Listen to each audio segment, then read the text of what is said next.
Akizungumzia mafunzo haya yaliyofanyika katika ukumbi wa SIDO mkoa wa Mtwara, John Simon Balegea, ambaye ni mkufunzi na mratibu wa shirika la viwanda vidogo, amesema lengo la mafunzo hayo ni kuwafundisha ujasiriamali namna ya kusimamia biashara na kutengeneza bidhaa mbalimbali, ambao tunawafundisha namna sahihi ya kusimamia bidhaa zao.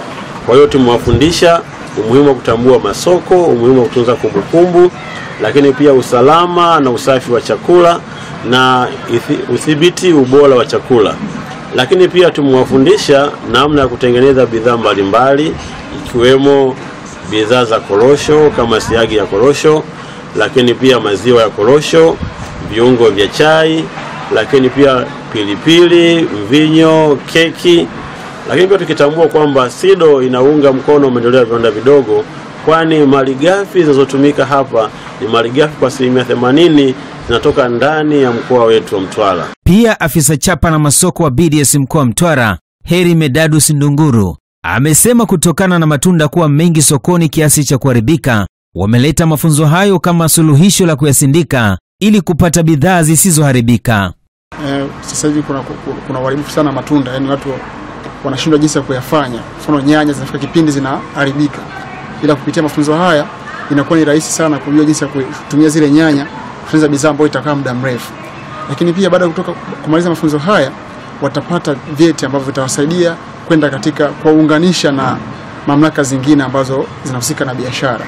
Kwa hiyo tunafurahi sana kufanya mafunzo haya sisi kama BDS kwa kushirikiana na SIDO, kwa sababu tunaamini kupitia hawa watakuwa mabalozi wazuri kwa SIDO, kwa maana watakuwa wanafanya bidhaa ambazo zitakuwa zina kiwango ambacho kinahitajika na mwisho wa siku kufikia masoko makubwa ambayo sisi tunatamani kama wananchi wetu, wajasiriamali wetu waweze kupata. Kwa upande wake, Fatuma Hamisi Ali, ambaye ni mkufunzi wa SIDO mkoa wa Mtwara, amewataka wajasiriamali kutumia fursa zilizopo mkoani hapa kwa kujiajiri badala ya kuendelea kusubiri ajira. Ajira zipo, ni wewe kutoka kutafuta fursa na kuzifanyia kazi. Kama ambavyo leo tulikuwa na darasa la wanafunzi, miongoni mwao walio wengi ni watu ambao wanafanya shughuli za ujasiriamali, tayari wamekwisha anza, lakini hawakuwa na elimu pana zaidi. Wamekuja SIDO, wamepata elimu yenye upana zaidi kuhusu ujasiriamali.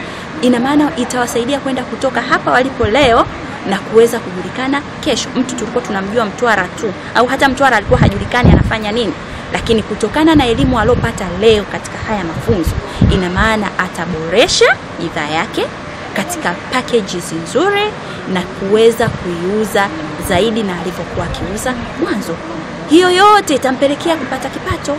Kile kipato kinaweza kumsaidia na kitamsaidia yeye na jamii yake na familia. Nao baadhi ya wanufaika wa mafunzo hayo, akiwemo Hamedi Suleiman Nasoro na Rehema Mnandoa, wamesema, mimi nimeajiriwa, nimefanya kazi, nimeajiriwa, lakini nikaona hii fursa nisiikose. Sasa kwa sasa hivi nimekuja kupata mafunzo hapa ya ujasiriamali.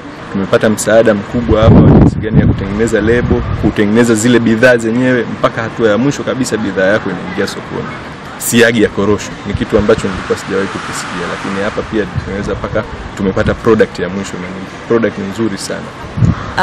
Kikubwa tunaendelea kujifunza mambo mengi kuhusu ujasiriamali, theory na vitendo pia. Yamenisaidia kujua vitu ambavyo nilikuwa sivijui mwanzo, na kwa kweli tunawashukuru sana watu wa SIDO na wadau wao wengine wanaoshirikiana nao, na baadhi ya bidhaa zangu ziko tayari sokoni, lakini nikasema hapana, nahitaji kujua zaidi. Kwa hiyo niko hapa, nimejifunza sofa pilipili, nimejifunza cashew butter, naendelea kujifunza pia na vingine. Nikiripoti kutoka mkoani Mtwara, mimi ni Christian Ngao, Upendo TV.